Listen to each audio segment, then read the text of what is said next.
వసంత కోకిల వనమంతా పిలుపులా వసంత కోకిల జగమంతా గెలుపులా.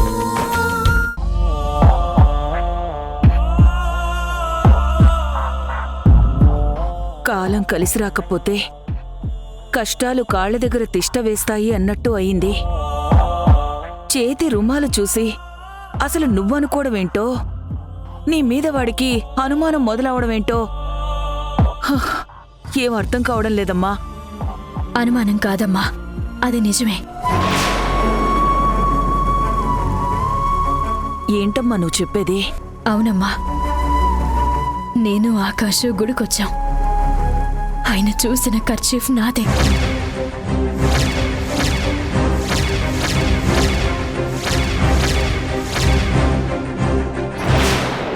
అంటే మీరిద్దరు కూడా అదే గుడికొచ్చారా? అవునన్నా, మలేషియా ప్రాజెక్ట్ సక్సెస్ అయిందని గుడికి వెళ్దామని చెప్పారు.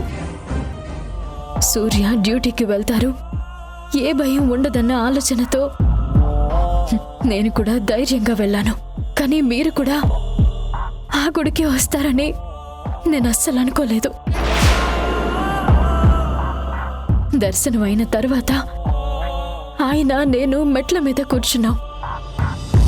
అప్పుడే కర్చీఫ్ మర్చిపోయాను. ఆ తర్వాత వెళ్ళి తీసుకున్నాను. కనీసం మిమ్మల్ని నేను చూసినా సరిపోయేది. సూర్యని అక్కడి నుంచి దూరంగా తీసుకెళ్లిపోయేదాన్ని. లక్ష్మి, ఎలా జరగాలని రాసిపెట్టుంటే అలాగే జరుగుతుంది. తప్పించడం నీ వల్లో నా వల్లో సాధ్యం కాదు. మనం వద్దని చెప్పినా సరే సూర్య ఆరోగ్యం కోసం ఎంతో రిస్క్ తీసుకుని సంజ శ్రీశైలం వెళ్ళింది. అయినా కూడా ఆకాష్ అత్తమామలకి భయపడాల్సి వచ్చింది. ఆ రోజే మొట్టమొదటిసారి సూర్య మనసులో ఈ సంజ నా సంజ కాదు అని మనతో మాట్లాడాడు. నీకు గుర్తుందా? అన్నీ ఆ దేవుడి సమక్షంలోనే జరుగుతుంటే నిందించాలో, నువ్వే దిక్కని మొక్కాలో కూడా నాకు తెలియడం లేదండి. ఏ జన్మలో చేసుకున్న పాపము ఇప్పుడు నేను అనుభవిస్తున్నాను.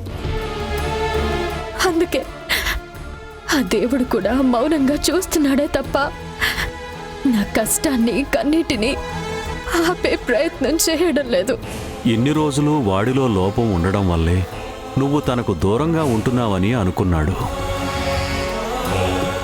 కానీ ఇప్పుడు వాడి మనసులో కొత్త అనుమానాలు మొదలయ్యాయమ్మా. ఇదే విషయాన్ని ఆకాష్తో కూడా మాట్లాడారంట నాన్న. నేను సూర్యకి కావాలని దూరంగా ఉంటున్నానని, నా మనసులో దానికి వేరే కారణం ఏదో ఉందని ఆకాష్తో చెప్పారంట. అప్పుడు ఆకాష్ అలాంటిదేమీ ఉండదు, నువ్వు అనవసరంగా డిస్టర్బ్ అవ్వద్దని సూర్యకి ధైర్యం చెప్పారంట. వాళ్ళిద్దరూ మాట్లాడుకుంటున్నది నా గురించి అని తెలియక ఒకరు బాధలు పంచుకుంటుంటే ఇంకొకరు ధైర్యం చెప్తున్నారు. డాక్టర్ గారి దగ్గరికి వెళ్ళినప్పుడు సూర్య మానసిక పరిస్థితి కొంచెం క్రిటికల్గా ఉందని చెప్పారు. అప్పటి నుండి ఇంకాస్త జాగ్రత్తగా ఉండాలని నేనెంత కేర్ తీసుకున్నా ఎక్కడో ఏదో లోపం జరుగుతూనే ఉంది. అది నా బ్రతుక్కి, నా భవిష్యత్తుకి ఒక శాపంగా మారుతుంది. సూర్య వల్ల నేను పడే కష్టం కంటే ఆయనకి ఏమవుతుందో అన్న బాధే నాకెక్కువగా ఉంది. ఇప్పుడు నేను ఆకాష్ భార్యనైనా, సూర్యతో ఏ బంధం లేకపోయినా ఆయనకి ఏమీ జరగకుండా చూసుకోవాల్సిన బాధ్యత నాకుంది. దానికోసం నేను ఎన్ని కష్టాలు పడినా, నా జీవితానికి ఎంత నష్టమైనా పర్వాలేదు.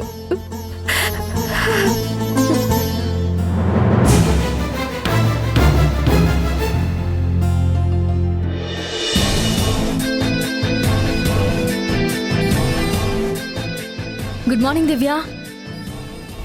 Good morning. ఏంటి అంత డల్గా ఉన్నావు? ఏమైంది?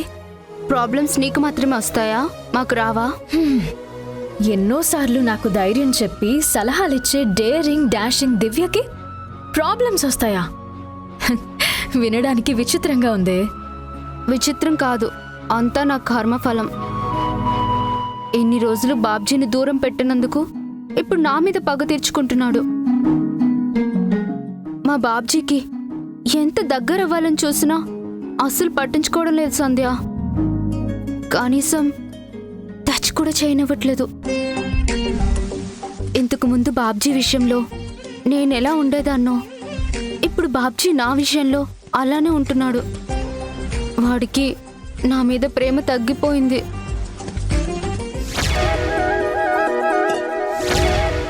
లేదు దివ్య, నువ్వు బాబ్జీని చాలా అపార్థం చేసుకుంటున్నావు.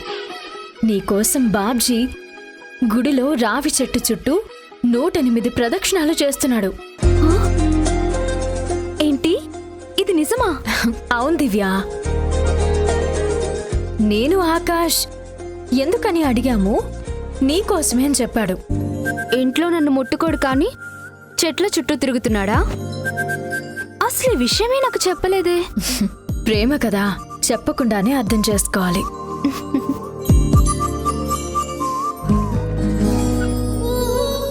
సంధ్య, నువ్వేమనుకోనంటే నిన్నొక విషయం అడుగుతాను, నిజం చెప్తావా? అడుగు దివ్య, దానికి పర్మిషన్ ఎందుకు?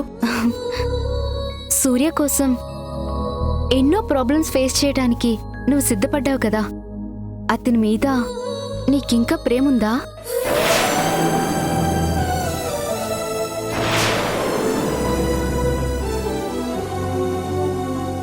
సూర్యకి నీ మనసులో స్థానముందా? సంధ్య, సమాధానం చెప్పడం ఇష్టం లేకపోతే వద్దులే, ఏదో చిన్న క్లారిటీ కోసం అడిగాను. నేను అర్థం చేసుకోగలను దివ్య. ఇదే ప్రశ్న నా కథ తెలిసిన ఎవరికైనా రావచ్చు. అందరికీ నేను చెప్పే సమాధానం ఒక్కటే. సూర్య మీద నాకున్నది ప్రేమ కాదు, బాధ్యత మాత్రమే.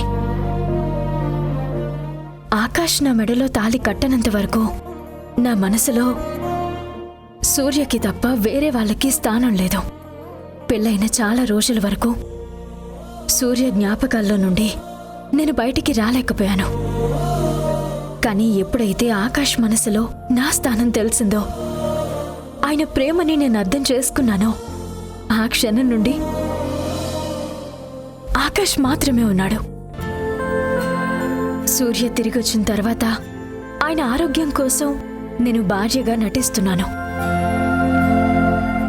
ఈ నటన వల్ల ఎన్నో విషయాల్లో ఆయన్ని దూరం పెడుతున్నాను, నిందలు పడుతున్నాను. నాకు ప్రస్తుతం సూర్య ఆరోగ్యం ముఖ్యం. కొడుకంటే ప్రాణంగా బ్రతికే అమ్మా నాన్న ఆనందం ముఖ్యం. అందుకే నా మెడలో పడిన మొదటి 3 ముళ్ళని బంధంగా కాకుండా బాధ్యతగా మార్చుకున్నాను. నీ త్యాగం చాలా గొప్పది సంధ్య. కానీ దాని వెనుక ఉన్న నిజం తెలియనంత వరకు అటు ఆకాష్ దృష్టిలోనూ ఇటు సూర్య దృష్టిలో నువ్వు తప్పు చేస్తున్నట్టే. ఆల్రెడీ సూర్యకు అనుమానం స్టార్ట్ అయిందని చెప్పావు కదా, ఇప్పుడు ఆకాష్ మనసులో కూడా డౌట్ మొదలైతే ప్రాబ్లం చాలా పెద్దదవుతుంది. నువ్వు బయటపడ్డం, నిజాన్ని నిరూపించడం కష్టమవుతుంది. ఈరోజు ఏమవుతుందో అని తలుచుకుంటేనే నాకు చాలా భయంగా ఉంది. అలాంటిది రేపటి గురించి ఆలోచించే ధైర్యమూ లేదు, అంత సాహసమూ చేయలేను. ఇప్పటి వరకు ఆకాష్ మనసులో ఏ అనుమానమూ లేదు. భవిష్యత్తులో వస్తుందో రాదో కూడా నాకు తెలీదు. ఇప్పుడు నా ముందున్నది ఒక్కటే లక్ష్యం, ఒక్కటే కోరిక. కొడుకు తిరిగొచ్చాడన్న ఆనందాన్ని మా అమ్మ నాన్నలకి శాశ్వతంగా ఇవ్వాలి, అంతే.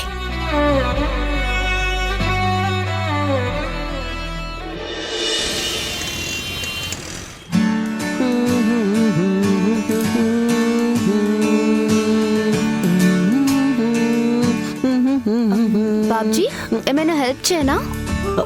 వద్దు దివ్య, ఇదేం పెద్ద పని కాదు. నువ్వు వెళ్ళు, నేను ఫినిష్ చేసేస్తాను. సరే. వెళ్ళు. బాబ్జీ, నీకు తెలిసిన పంతులు గారు ఎవరైనా ఉన్నారా? పంతులా? ఇప్పుడెందుకు? నా ఫ్రెండ్ పండు తెలుసు కదా.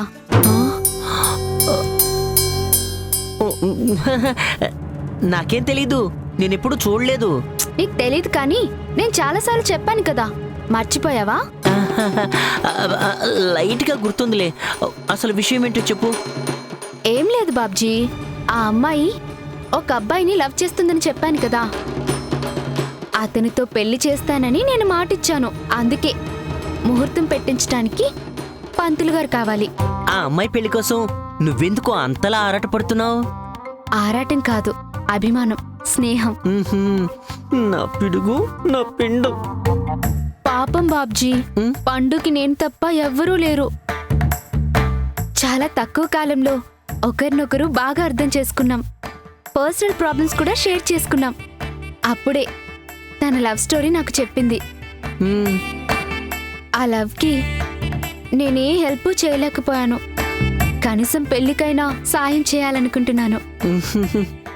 పంతులు గారిని పిలిపించి వీలైనంత త్వరగా వాళ్ళిద్దరికి పెళ్లి చేసేస్తే నా బాధ్యత తీరిపోతుంది.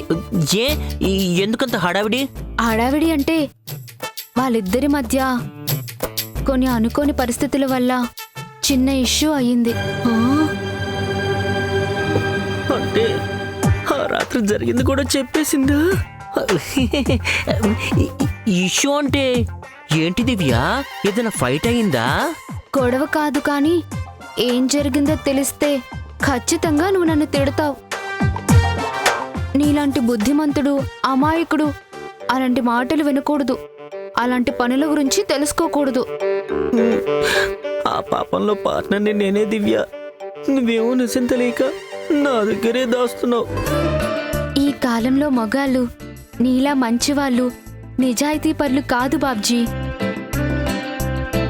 అందరూ అవసరానికి వాడుకొని ఆ తర్వాత టాటా బాయ్ బాయ్ అంటున్నారు. పండు తన బాయ్ ఫ్రెండ్ని గుడ్డిగా నమ్ముతుంది. నాకేమో ఆ బాయ్ ఫ్రెండ్ గాడు పండుని మోసం చేస్తాడేమో అని డౌట్గా ఉంది. అలాంటిదేమీ జరగకుండా ఉండాలి అంటే వీలైనంత త్వరగా వాళ్ళ పెళ్లి జరిపించేయాలి. ఏమంటావ్? పండు నీకెంత బెస్ట్ ఫ్రెండ్ అయినా తన పర్సనల్ లైఫ్లో నువ్వు ఇన్వాల్వ్ అవటం మాత్రం కరెక్ట్ కాదు అనిపిస్తోంది. బాబ్జీ, తనకి నేను తప్ప ఎవరూ లేరని చెప్పాను కదా. ఒకవేళ నువ్వు నా స్థానంలో ఉండుంటే నాకన్నా ఇంకా ఎక్కువ సాయం నువ్వే చేసేవాడివి.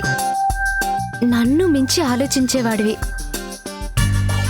నేను నీ అంత గొప్పదాన్ని కాకపోయినా ఏదో నా వంతు ప్రయత్నాలు చేయను బాబ్జీ. నువ్వు మాత్రం పంతులకి చెప్పడం మర్చిపోకు. సరే, చెప్తానులే. థ్యాంక్స్ బాబ్జీ.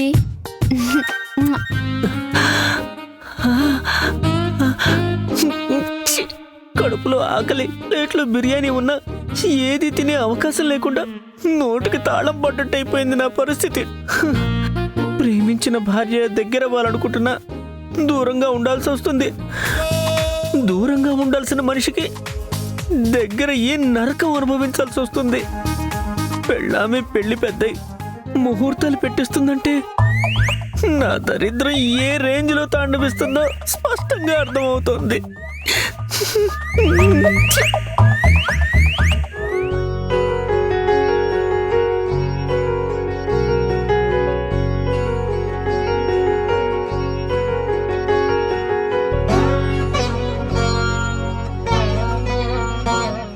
ఎప్పుడూ ప్రేమ వెటకారమే కాదు.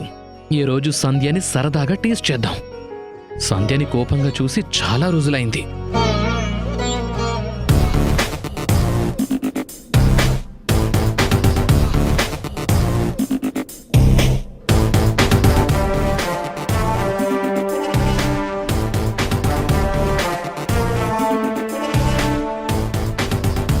అరే ఏంటిది? అద్దం ఆడవాళ్ళకేనా? మగాడికి హక్కు లేదా? ఇలా పక్కకు తోసేస్తారా? మాకు అడ్డొస్తే ఇలానే తోసేస్తాం. ఆశ్రమానికి వెళ్ళడం ఇప్పటికే లేట్ అయింది. మధ్యలో మీరొకరు ఆశ్రమం సేవా కార్యక్రమాలే కాదు. మొగుడంటే కొంచెం భయం, భక్తి ఉండాలి. ఉంది కాబట్టి మెల్లగా లాగాను, లేదంటే వెళ్ళి మూలన పడేవారు. ఎంత మాట అన్నావు? ఇది చాలా తక్కువ. తిక్క రేగిందంటే ఇంకా చాలా చాలా అనాల్సి వస్తుంది. ఓహో, అంతకు తెగించావా? నన్నే తోస్తారా? మర్యాదగా పక్కకి జరుగుతారా? జరగరా? జరగనంటే జరగను. జరగరా? ఒక్క మాట నువ్వంటే శబ్దం, అదే నేనంటే శాసనం, దైవ శాసనం. మీరో పెద్ద దేవుడు, మీదో పెద్ద శాసనం.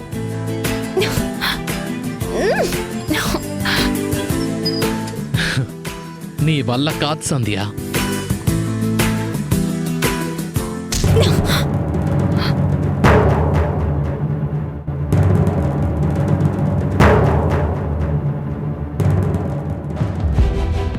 సూపర్ స్ట్రాంగ్ వాచ్ని పుటుక్కని ఎలా తెంపేశావే? ఏం తింటున్నావే నువ్వు? మీరు పెట్టిందే తింటున్నాను, కానీ నాది కండబలం. చూశారు కదా ఎలా ఉంటుందో. ఇంకోసారి అడ్డు రాకండి.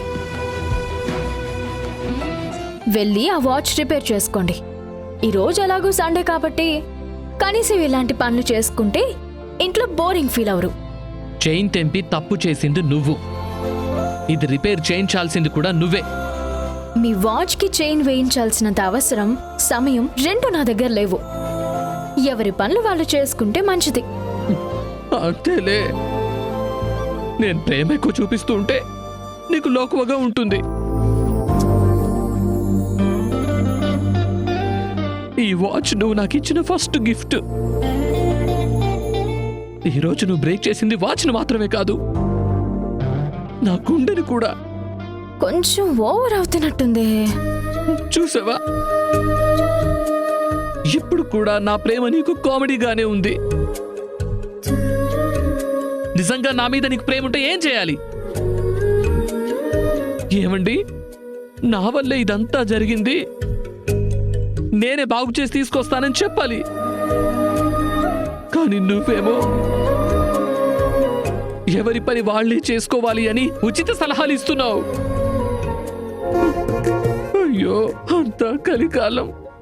ఎందుకంటే మీరు నన్ను డిమాండ్ చేస్తూ అడిగారు. అదే ప్రేమగా రిక్వెస్ట్ చేసుంటే మీరు కోరుకున్నట్టే చేసేదాన్ని. అమ్మా, తల్లి, భార్యామణి, శ్రీమతి, సహధర్మచారిణి, నా వాచ్ని కనికరించమ్మా. అది అలా అడిగితే కనికరిస్తాను. ఈ సంధ్య సంగతి ఇప్పటికైనా అర్థమైందా? అబ్బో, చాలా గొప్పగా అర్థమైంది. మీ గొప్పతనం తెలియక మీ దారికి అడ్డొచ్చాను. సారీ అండి, ఇంకెప్పుడు అలా జరగదండి, నమ్మండి. సర్లే, నమ్ముతున్నాను. వాచ్ ఇవ్వండి.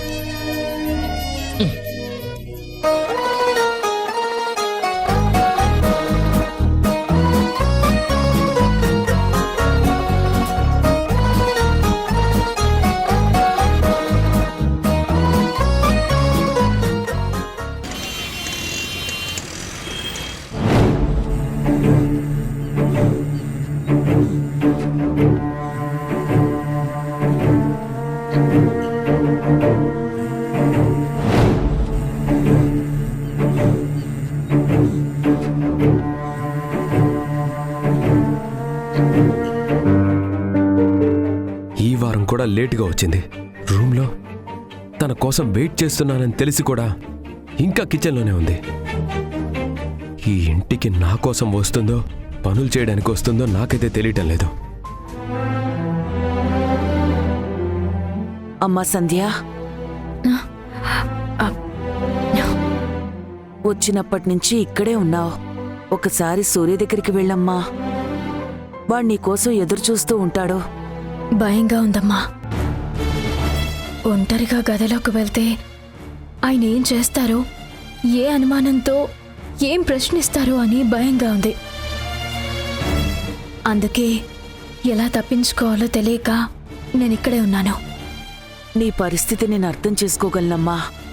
కానీ ఇప్పుడు నువ్వు వెళ్ళకపోతే వాడు అరుచుకుంటూ కిందకొస్తాడు.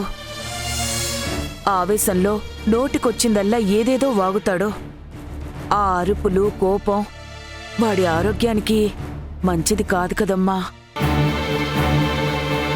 మనం ఆడుతున్న ఈ నాటకం వాడి ఆరోగ్యం కోసమే అయినప్పుడు ఇలాంటి విషయాలు పట్టించుకోకపోతే ప్రయోజనం ఉండదు కదమ్మా. నిజమే అమ్మా. ఈ నాటకంలో భార్య పాత్రలో నటిస్తున్న మీ అబ్బాయి మాత్రం నిజమని అనుకుంటున్నారు. కాదని చెప్పలేక, ప్రతిసారి దూరం పెట్టలేక నేను నరకం చూస్తున్నాను.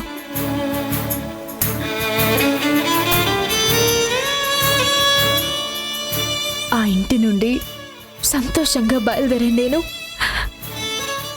ఈ ఇంటి గుమ్మంలోకి అడుగు పెట్టగానే ఒక ఆయుధం లేకుండా యుద్ధంలోకి అడుగు పెట్టినట్టు అనిపిస్తుంది.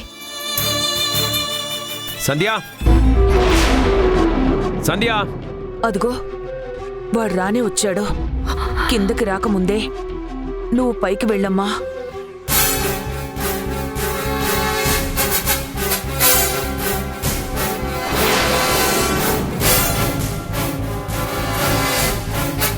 సంధ్య, పిలుస్తుంటే వినపడదా?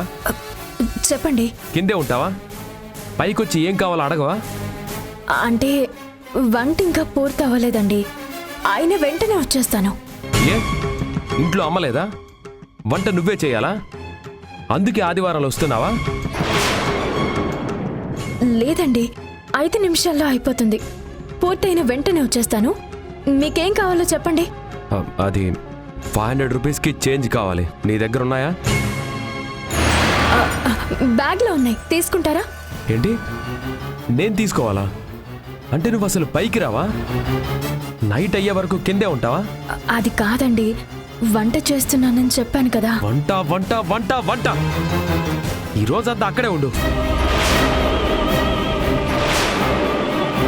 అడుగు కూడా బయట పెట్టద్దు. నేను బ్రతికున్నానో చచ్చిపోయానో కూడా నీకు అనవసరం.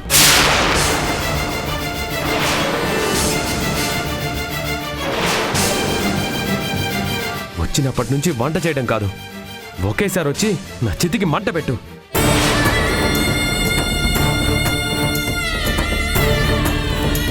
అప్పుడు ఏ గొడవ ఉండదు.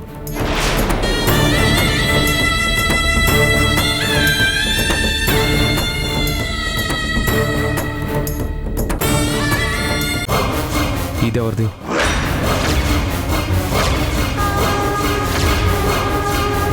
మాట్లాడు. ఈ వాచ్ ఎవరిది? నా ఫ్రెండ్ కాసింది. అన్నీ ఆపేసేయి. ఆ జాబ్ కూడా మానేయి. ఆ బాండ్ని చింపేయి.